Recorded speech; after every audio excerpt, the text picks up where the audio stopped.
Pemirsa, kontroversi kasus pemasangan pagar laut di Laut Tangerang terus berlanjut. Menteri Agraria dan Tata Ruang sekaligus Kepala BPN Nusron Wahid telah membatalkan puluhan sertifikat hak guna bangunan di kawasan pagar laut ilegal di Laut Tangerang.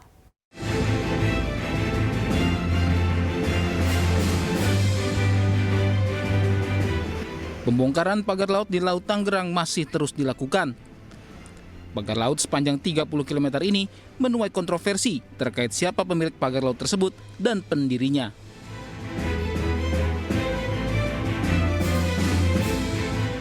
Menteri Agraria dan Tata Ruang serta Kepala Badan Pertanahan Nasional Nusron Wahid menyebut sekitar 50 sertifikat hak guna bangunan dan hak milik di kawasan pagar laut Tangerang dibatalkan. Menteri Nusron juga akan menjatuhi sanksi kepada para pejabat yang melanggar hukum. Kami bersama tim melakukan proses pembatalan sertifikat, baik itu hak milik SHM maupun itu HGB atau sertifikat hak guna bangunan. Nah, tata caranya proses menuju pembatalan itu dimulai dari ngecek dokumen yuridis. Kalau ngecek dokumen yuridis bisa kami lakukan di kantor. Di balai desa juga bisa, di mana bisa ngecek itu. Yang nomor 2, ngecek prosedur.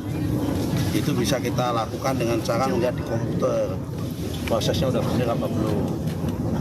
Nah, tapi karena ini menyangkut pembatalan, ada langkah selanjutnya terakhir adalah ngecek fisik materialnya kayak apa.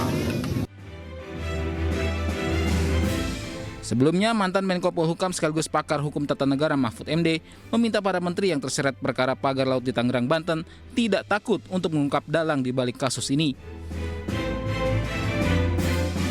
Menurut Mahfud, pihak yang bertanggung jawab secara pidana adalah pejabat yang menerima delegasi wewenang menerbitkan sertifikat pagar laut. Sertifikat yang dimaksud adalah sertifikat hak guna bangunan dan sertifikat hak milik.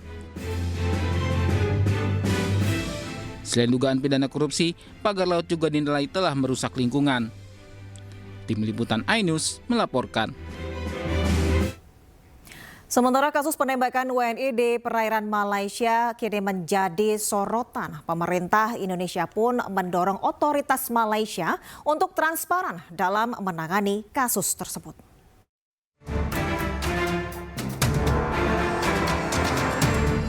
Meski terus menjadi sorotan, namun hingga kini pemerintah Indonesia masih menunggu otoritas Malaysia membuka akses pendampingan terkait kasus penembakan WNI di perairan Malaysia. Lantaran hingga kini akses ke korban baik yang masih hidup maupun meninggal dunia sangatlah terbatas. Kalau kontak langsung belum boleh karena itu masih dalam pengawasan DPR. Kita juga minta kepada Kemenlu untuk mendorong agar penegak hukum yang di sini dibuka transparansi. Kemenlu sendiri mengungkapkan identitas WNI yang meninggal dunia. Korban tewas adalah WNI berinisial B berasal dari Riau. KBRI pun baru bisa mendapat akses untuk temui korban luka-luka pada Rabu 29 Januari 2025. Sebelumnya dari hasil investigasi sementara pemerintah Indonesia, penembakan dilakukan oleh Otoritas Maritim Malaysia, Agensi Penguat Kuasa Maritim Malaysia. Penembakan dilakukan di perairan Tanjung RHU Malaysia. 1 orang tewas dan 4 lainnya terluka. Otoritas Malaysia telah keluarkan kronologi, yaitu kapal WNI diduga menabrak kapal patroli Otoritas Maritim Malaysia. Otoritas Malaysia terima laporan kapal terdampar di Laut Barat Daya Pulau Keri. 1 korban tewas di tempat, 4 korban terluka dibawa ke rumah sakit berbeda, yaitu 1 orang dibawa ke Rumah Sakit Klang, 3 orang lainnya dibawa ke Rumah Sakit Sultan Idris Shah di Serdang. Tim Liputan iNews melaporkan. Pemirsa, Presiden Prabowo Subianto meminta Komisi Pemberantasan Korupsi ikut mengawasi penyelenggaraan haji 2025. Prabowo juga mengutus Menteri Agama Nasaruddin Umar untuk bertemu dengan Menteri Urusan Haji Arab Saudi Taufik F. Al-Rabiah terkait penambahan kuota haji Indonesia.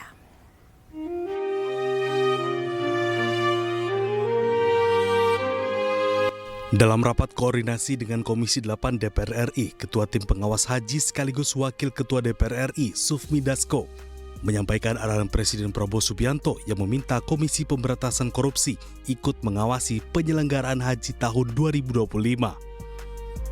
Pendampingan haji ini dinilai penting untuk mencegah potensi manipulasi data seperti temuan catatan ketidaksesuaian alokasi kuota haji tambahan dari pemerintah Saudi pada penyelenggaraan ibadah haji tahun lalu. Ada keprihatinan bahwa kemudian penyelenggaraan haji ini dari tahun ke tahun memang harus diperbaiki.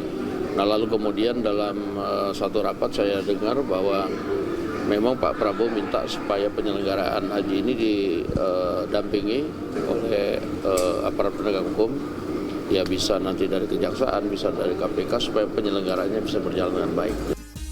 Sementara itu, Presiden Prabowo juga mengutus Menteri Agama Nasaruddin Umar untuk bertemu dengan Menteri Usulan Haji Arab Saudi Taufik Al-Rabiah dalam rangka finalisasi kerjasama penyelenggaraan haji 1446 Hijriah atau 2025 Masehi.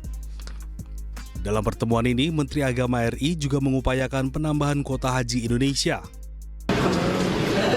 Supaya kami bisa bekerja dengan baik dan tenang, efektif, efisien, seperti harapan kita. Mudah-mudahan harapan kita bersama, haji tahun ini adalah lebih baik, walaupun harganya sedikit agak berbeda. Tapi kita ingin kualitas pelaksanaannya adalah akan lebih baik. Terima kasih. Assalamualaikum warahmatullahi wabarakatuh.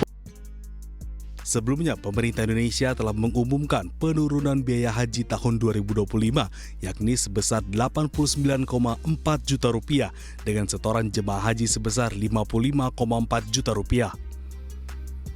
Angka ini mengalami penurunan sebesar 4 juta rupiah dari tahun 2024 lalu.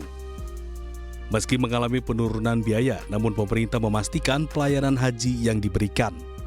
Tim Liputan iJus melaporkan. Lagu Maju Tak Gentar getarkan parade HUT India ke-76 di New Delhi akhir pekan kemarin. Selengkapnya usai jeda.